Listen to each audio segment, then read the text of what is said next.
بسم اللہ الرحمن الرحیم۔ السلام علیکم۔ پچھلی ڈاکومنٹری میں ہم نے آپ کو بتایا تھا کہ کس طرح اسکندر جو بنی اسرائیل یعنی کہ یہودیوں کا مقتدا تھا، اس نے یونانیوں کو شکست فاش کیا اور رومیوں کے ساتھ اچھے تعلقات کا آغاز کیا۔ تو جب اس کا انتقال ہونے لگا تو اس نے اپنے بیٹوں کو نصیحت کی کہ وہ یہودیوں کے جو دو فرقے تھے، فرزکی اور صدوقی، ان دونوں کے ساتھ اچھے تعلقات بنا کر رکھیں تو تب ہی آپ بنی اسرائیل پر حکومت کر سکتے ہیں۔ لیکن ان کے انتقال کے بعد اس کی بیگم جس کا نام اسکندرا تھا، اس نے حکومت کا کنٹرول اپنے ہاتھ میں لے لیا، اور غالباً تاریخ دان لکھتے ہیں کہ اس نے تقریباً 9 سال حکومت کی، اور اس نے اپنے خاوند کی حکومت کے علاقوں میں وسعت دی اور دمشق اور ان جیسے علاقوں پر قبضہ کر کر اپنی حکومت کا ایریا بڑھا لیا۔ 9 سال کا جو اس کا عرصہ رہا ہے، تاریخ دان یہ لکھتے ہیں کہ بنی اسرائیل نے پرامن اور شائستگی اور ترقی کے ساتھ ہی گزارا ہے۔ لیکن ان کے انتقال کے بعد جو اس کے 2 بیٹے تھے، ایک کا نام ہرکنوس، دوسرے کا نام ارسطوبولوس تھا، دونوں کے درمیان فسادات شروع ہو گئے کہ دونوں نے حکومت پر قبضہ کرنے کے لیے آپس میں جنگوں کا آغاز شروع کر دیا۔ لیکن جو ارسطوبولوس تھا وہ شجاعت اور بہادری کے لحاظ سے اپنے بھائی ہرکنوس سے بہت ہی حد تک بہتر تھا۔ اسی بنا پر جب دونوں میدان جنگ پر پہنچے تو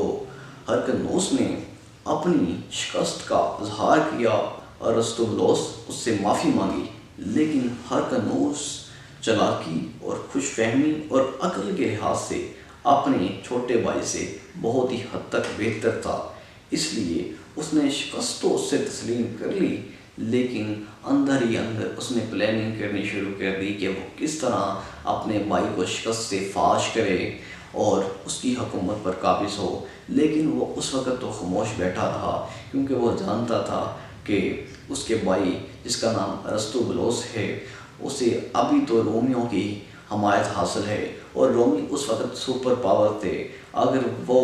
اپنے بھائی کے خلاف بغاوت کرتا ہے تو اسے رومیوں کی بھی سختیوں کا سامنا کرنا پڑے گا۔ تو اس کے پاس اتنی فوج نہ تھی اور نہ ہی اتنی طاقت تھی کہ وہ رومیوں جیسی بڑی سلطنت کا مقابلہ کر سکے، لہٰذا وہ چپ کر بیٹھا رہا۔ جیسے ہی اس نے دیکھا کہ اس کا بھائی ارسطوبولوس مالی لحاظ سے یا فوجی لحاظ سے تھوڑا کمزور ہو چکا ہے یا ہوتا جا رہا ہے، اس ہرکنوس نے جو اس کا بھائی تھا، اس نے پوری پلاننگ کی اور رومیوں کو بھی اندر کھاتے اپنے ساتھ ملانے کی کوشش کی، اور رومیوں کے بہت سارے سینیٹر ان کے ساتھ مل بھی گئے، جس کی وجہ سے اس نے پوری پلاننگ کی اور بیت المقدس پر اور ارد و نواح کے علاقے جو اس کے بھائی کے قبضے پر تھے، اس پر حملہ کر لیا اور اس کی حکومت کا خاتمہ کر دیا، اور اپنے بھائی کو گرفتار کر کے اس نے رومیوں کے ہاں بھیج دیا، اور رومیوں نے بھی اسے قید خانے میں دلوا دیا، کیونکہ رومیوں نے اسے مدد فراہم کی تھی کہ وہ اپنے بھائی کو گرفتار کر سکے اور اس کی حکومت کا خاتمہ کر سکے۔ اس لیے جو رومی بادشاہ تھا، اس نے ہرکنوس نے اسے بلایا اور اپنے شہر میں بلا کر بیت المقدس کا جو علاقہ تھا اس کے قبضے میں دے دیا۔ تو وہ بیت المقدس کے اندر ان مقامات میں داخل ہو گیا کہ جہاں مقتدائے یہود یا علماء کرام بھی یہود کے علاوہ کسی اور کو اندر جانے کی اجازت نہ تھی، اور اس سے جو وہاں کے یہودی تھے ان کے دلوں پر ایک سخت مہر لگی کہ ان کے مذہبی رسومات کی کھلی خلاف ورزی ہوئی۔ لیکن ہرکنوس تو خاموش بیٹھا رہا، کیونکہ وہ جانتا تھا کہ اس کی حکومت رومی بادشاہ کے بغیر چل ہی نہیں سکتی۔ تاریخ میں یہ بات بھی لکھی جا چکی ہے کہ جس بادشاہ نے، خواہ وہ وقت نصر ہو جائے یا رومیوں کے کوئی بادشاہ ہو جائیں یا ان سے پہلے یونانیوں کے کوئی بادشاہ ہو جائیں، جس نے بیت المقدس کی بے حرمتی کرنے کی کوشش کی ہے، اسے عبرت کا سامنا کرنا پڑا ہے۔ ہرکنوس کے دور کی ہم نے مثال دی کہ جب رومی بادشاہ پومپیو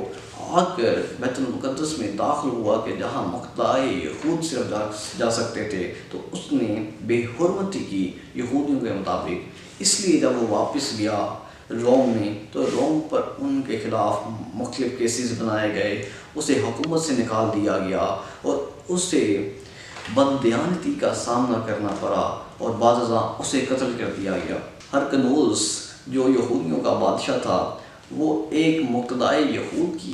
دل و جان سے عزت کرتا تھا جس کا نام انتیپانور تھا، کیونکہ وہ سمجھتا تھا کہ اس سے اگر حکومت ملی ہے تو اسی کی دعاؤں کی وجہ سے ملی ہے، اس لیے وہ کوئی بھی فیصلہ کرتا یا حکومت میں کوئی بھی پالیسی بناتا یا کوئی بھی پالیسی کا خاتمہ کرنا چاہتا تو وہ اپنے اسی مقتدائے یہود جس کا نام انتیپانور تھا اس کی مدد سے ہی کرتا اور اس کی رائے یہی سے کرتا۔ وہ اسے ایک علمی لحاظ سے یا مذہبی لحاظ سے ایک اعلیٰ درجے کا انسان ہی سمجھتا تھا، یعنی کہ عام الفاظ میں وہ اسے نبیوں سے کم درجہ نہیں دیتا تھا، اس لیے وہ بعض اوقات اسے نبی بھی کہہ دیا کرتا تھا۔ لیکن جو اس کا مقتدا تھا جس کے مشورے پر وہ چل رہا تھا وہ اندر ہی اندر اس کے خلاف سازشیں کر رہا تھا، یعنی کہ وہ ہرکنوس کے خلاف سازشیں کر رہا تھا کہ وہ اس کی حکومت کا خاتمہ کیسے کرے۔ اس نے بہت ہی پلاننگ سے ہرکنوس کی حکومت کا خاتمہ کیا اور اس کی حکومت پر خود قابض ہو گیا، اور بعد ازاں اس نے بنی اسرائیل کی حکومت اپنے دو بیٹوں میں تقسیم کر دی، ایک کا نام فسائل اور دوسرے کا نام ہربٹ تھا۔ جو ہربٹ اور فسائل تھے یہ بنی اسرائیل کی حکومت پر قابض تو ہو چکے تھے، لیکن فسائل کے مقابلے پر جو انتیپانور کا بیٹا تھا اور جو اس کا دوسرا بیٹا تھا ہربٹ اس کے لحاظ سے بہت ہی بہترین اور قابل تھا۔ آگے ہم آنے والے ایپیسوڈ میں بتائیں گے کہ کس طرح ہربٹ نے پورے بنی اسرائیل پر قبضہ جما لیا اور جو یونانی سلطنت تھی جو پھسل کر چھوٹی ہو چکی تھی، کلوپیترا وہاں سے حکومت کر رہی تھی،